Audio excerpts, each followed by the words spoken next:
呢個時間啦，我哋要請嚟咧有華夏基金嘅李星宇咧，幫大家嚟派下禮物㗎啦。早晨啊 Chris， 早晨，早晨啦。嗱，見翻咧，其實近期呢啲醫藥股咧都係相當之強勢。我知道咧，你今日咧都想介紹一啲同醫藥相關嘅 ETF 啦。其實你哋嗰個睇好嘅情況係點嘅咧？係啊，其實如果最近咧睇醫藥股嘅板塊，其實升得都幾多。咁如果係講醫藥股點解升咧？其實我覺得最近係因為內地出咗一啲經濟嘅數據啦，其實都係差過市場嘅預期嘅。咁所以其實投資者係交易緊一啲咧係同內地經濟相關性唔算特別高嘅一啲公司，譬如話係創新藥、CXO 同埋一啲有色金屬嘅板塊。咁如果係講話醫藥嘅話，其實我覺得最近業績期咧有幾間嘅公司嘅業績都特別好，咁譬如話睇信達生物咁啦，其實一睇信達生物1801嘅話咧，咁其實佢入邊嘅一個業績係超乎預期嘅，佢無論係營收定係淨利潤咧，都係升超過係40%，咁如果利潤係升咗係50.2%啦。咁其實信達生物點解會升咁多咧？原因就係因為佢入邊咧其實係一嚟就係佢非癌症藥嘅管線，即係譬如話一啲減肥藥啊、GLP-1 等等嘅一啲嘅數據都好唔錯。咁另外就係癌症藥方面啦，佢嗰隻就係PD-1 同埋 IL-2 啦，其實呢隻市場上都係預期住嚟緊今年年底或者係2027年嘅年頭咧，係會有一啲數據出。再加上就係信達生物其實佢長期保持住佢有最少5個產品咧喺一個全球臨床實驗數據第3期嘅一個階段。咁所以其實投資者對於信達生物入邊嘅一個情況就係幾利好。咁而且覺得佢會越嚟越多唔同嘅創新藥嘅管線會拎出去做拉伸收或者係做商業化啦。咁另外如果睇埋另一啲公司，譬如話睇君實生物嘅話咧，其實君實生物琴日出嘅業績，咁呢一個業績其實係轉虧為盈嘅。咁而今年咧其實有好多唔同醫藥佢一係轉虧為盈，一係業績咧好似信達生物咁，其實有大雙位數嘅一個增長。咁另外如果最尾睇埋藥明生物嘅話咧，咁佢入邊佢唔單止就係收入同埋利潤增加，佢甚至係毛利率咧都增加咗3%。再加上就係話，如果係藥明生物嘅話咧，咁其實佢入邊去積壓咗嘅訂單係超過200億嘅美金。咁所以其實醫藥板塊，我覺得食正今年幾個唔同嘅催化劑，一個就係嚟緊，一個就係同內地一啲經濟數據或者宏觀經濟數據相關性唔大。二嚟就係今年咧，其實最近幾個月都炒一啲加價嘅概念嘛。其實你信藥明生物嘅話，入邊有咁多唔同嘅 backlog 嘅話，其實入邊加價都係好樂觀嘅情況。咁而且佢利潤率係持續咁攀升，咁但係我覺得業績咧其實都係一個滯後嘅指標。咁最緊要就係我哋啱啱所講嗰3間公司入邊點解會升咁多？原因就係因為佢入邊嘅臨床數據其實係有一個好大嘅進展。咁另外就係講話今年嘅對外授權嘅金額咧持續咁樣攀升。咁呢兩個先係令到業績創新嗰個原因。咁所以大家都可以留意住相關嘅醫藥股啦。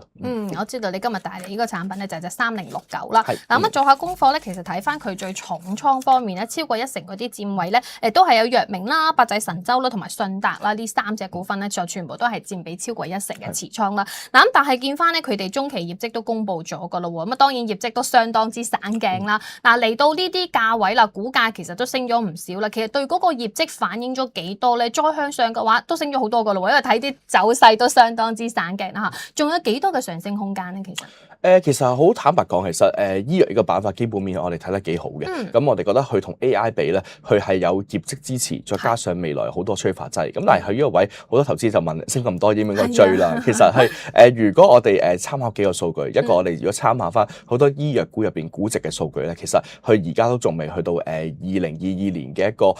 高位嘅估值高位。另外就係如果講話催化劑嘅話咧，啱啱提到拉伸收或者係臨床實驗嘅數據咧，嚟緊都會出台。咁所以我覺得3069大家要抱住一個咩嘅心態咧？就係我哋覺得佢就係如果喺板塊入邊，佢嘅升幅咧會係最好嘅幾個板塊之一。咁但係因為升得太多啦，其實入邊個波動率都係相對以高。咁所以大家如果持有住佢嘅話咧，咁我覺得需要每一日去留意住會唔會有一啲突如其來嘅消息啊？咁咩消息會令到3069會有回調咧？咁我覺得一係就係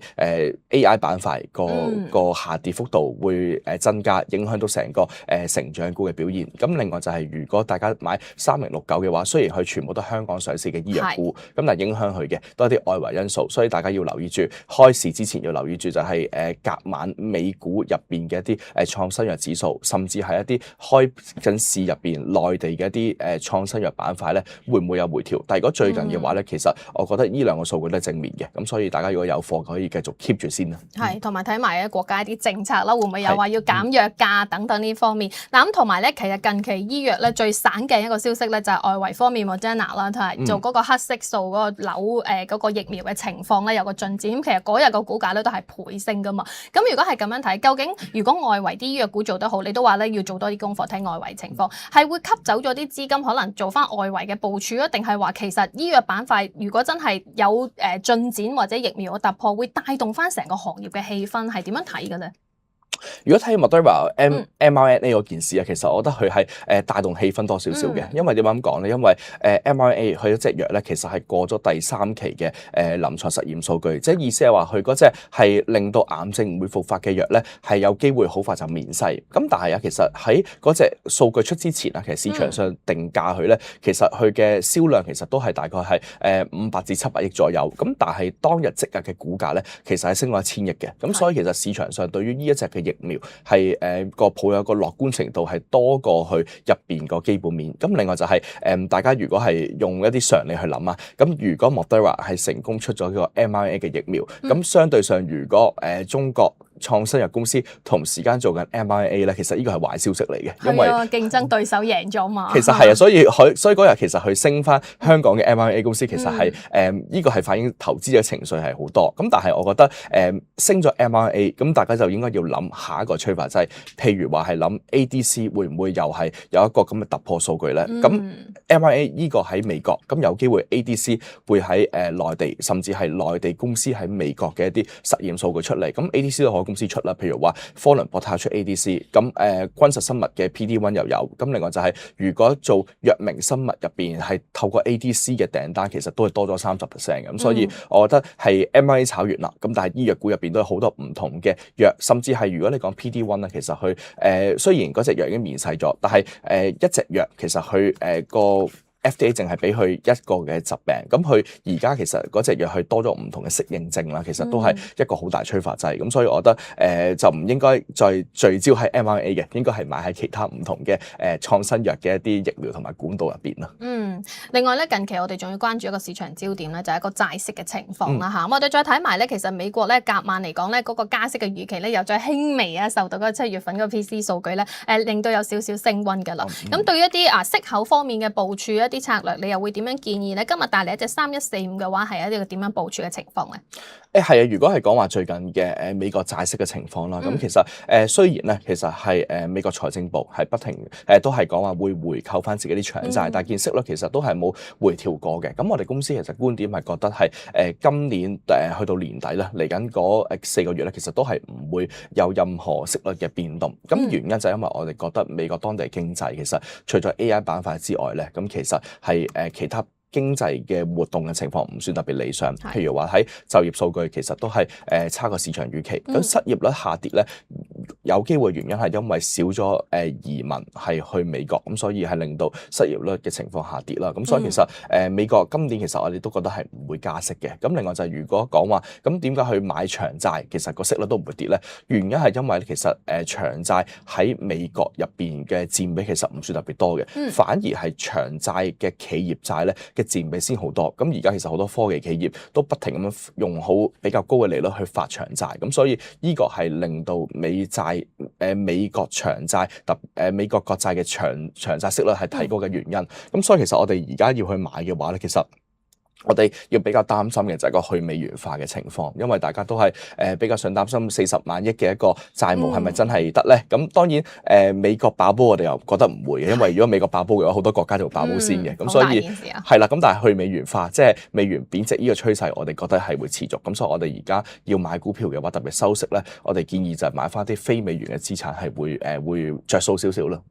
嗱，既然講到嗰個債息嘅問題咧，其實而家財政部都話要加大嗰個回購嘅規模啦。咁當然亦都係利淡咗美金個走勢啦。咁變相咧亦都係咧就利好咗個金價走勢。我哋講咗金先好唔好啊？我見翻咧你今日都帶嚟咧就或者3418咧都係睇好嘅。咁而家嗰個長線嘅部署嘅話，仲有幾多上升空間咧？金價咁呢一隻嘅話係咪而家價位都適合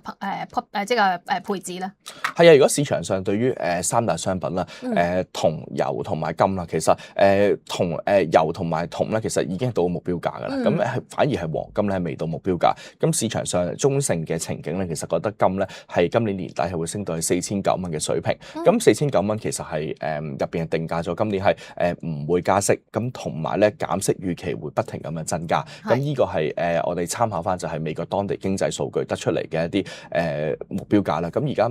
黃金價4600蚊左右啦，咁所以上升空間都大概仲有1成左右。咁但係金嘅話，其實我覺得大家係要持續留意住嘅，因為金其實除咗就係話受到宏觀數據影響之外啦，即係例如係美元指數跌同埋美日息率下跌嘅一個因素之外啦，其實好多唔同嘅央行咧，其實都係持續咁樣買緊黃金。咁呢個其實係央行買黃金同金價其實有唔算特別大嘅關係嘅，因為其實我哋過去一段時間金價跌嘅時候，中國央行都持續買嘅。咁但係當而家個價反彈咗之後咧，央行買黃金咧，其實反而會係一個催化劑。咁所以大家可以持續留意住黃金，同埋黃金都係適當係做一個資產配置，大概5至10%擺喺組合入邊咧。其實我哋覺得係可以減低個相關性，都係幾好嘅。咁當然金價唯一嘅缺點啊，就係佢嘅升幅都係唔會升得好多同股票比，但係佢係資產配置一個幾重要嘅角色咯。嗱，不過市場都有聲音話咧，可能嗰個美伊衝突啊，慢慢都 settle down 或者叫冷卻啦嚇。因為頭先林 Sir 都講到話咧，就係話要為咗中期大選啦，特朗普都好想咧快啲係 calm down件事啦。咁如果呢啲戰事嗰個避險情緒係降溫嘅話，對金價你覺得影響有幾大咧？其實金價而家就唔算話係一個避險資產嘅，咁反而金價我覺得係一個利率相關性好高嘅一個資產，因為佢我反而覺得今次黃金反彈，而且反彈嘅幅度同埋速度好快。而今次咧其實你見金價咧係美元指數下跌之後3日開始反彈嘅，咁所以我覺得外圍嘅局勢對於黃金咧反而呢一刻就唔算影響細咗，反而係美元指數對於黃金嘅一個影響係大咗，咁所以呢一個係我覺得係一個領先指標，令到我哋投資黃金嘅一個投資策略咯。係啊，因為咧之前咧去到4700附近嗰啲位置嘅時候咧，就市場話美伊好似想話要簽字啊，要 settle down 個戰況，咁啊就覺得個避險情緒之下咧，可能嗰個金咧就冇咁強勢啦。不過其實咧而家睇翻咧嗰個金價咧同嗰個債息走勢咧更加吻合少少啦，同嗰個戰事咧反而今年個走勢係有少少拋離咗呢個情況嘅。嗱，既然係金價升得好咧，其實近期咧有啲即係非美元貨幣咧或者叫呢個比特幣啦嚇，直接講其實都係相當之瘋狂啊升得。咁其實你哋又點樣判斷咧？係有啲乜嘢嘅利好因素係支持到佢嘅上升咧？係，如果講比特幣嘅話，其實咧係最近咧其實係嘅升幅都幾大，咁而且資金流咧其實持續買比特幣。咁其實我覺得比特幣佢入邊升得咁多原因，一個就當然佢係其實係跑輸咗黃金係好長嘅時間，咁所以令到佢今次嘅反彈去翻70000蚊以上水平啦。咁另外就係今次咧其實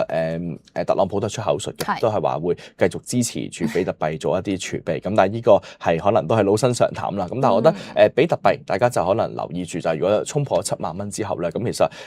再下一個嘅目標去翻之前高位100000蚊咧，其實都幾有可能嘅。咁所以而且咧而家就大概8月底啦，去到9月啦，啱啱好係4年週期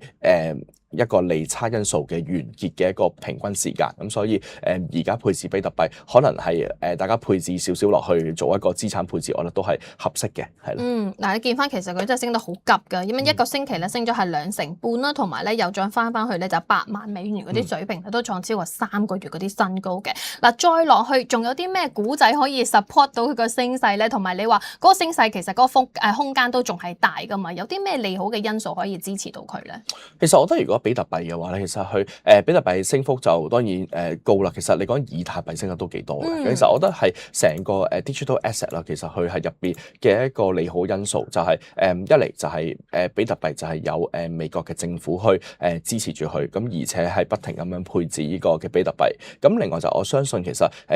最新嘅數據要9月底先出啦。咁但係有好多間唔同嘅一啲好大嘅一啲退休基金或者係大行嘅基金咧，其實都係將比特幣作為一個好主要嘅一個資產，咁呢兩個係推升比特幣升嘅原因。咁另外就係如果比特幣其實係大家會可能覺得佢冇乜估值嘅一個標準，咁但係如果嚟講比特幣而家錢包嘅成本咧係超過8萬蚊嘅，咁所以其實意思係話，如果而家我哋畫一粒比特幣出嚟，每畫一粒就會蝕一粒，咁呢一樣嘢令到佢哋畫咗出嚟都唔會沽比特幣，咁反而係減低比特幣嘅供應。咁所以我覺得比特幣，但係比特幣最近其實我覺得佢同美元嘅一個關係咧就唔算話特別強，咁當然有一定嘅關係嘅，咁但係如果係關係強啲就係黃金，但係比特幣反而係成個 digital asset 入邊情緒帶動多少少啦。係嗱，而家咧又去翻之前嗰啲高位置，大約10蚊附近啲位啦，係衝穿咗先買，定係話都唔介意嗰少少，而家可以部署？咁比特幣升嘅急，我覺得可以大家短期部署住都得嘅，係咯。好，咁啊，而家咧就9個6呢附近嘅位置啦。咁啊，今日咧都好多謝 Chris 咧上嚟幫我哋介紹咗咁多 ETF 嘅產品啦。咁頭先講過嘢有冇要申報？冇持有嘅。多謝你。節目時間都到呢度，我哋休息一陣。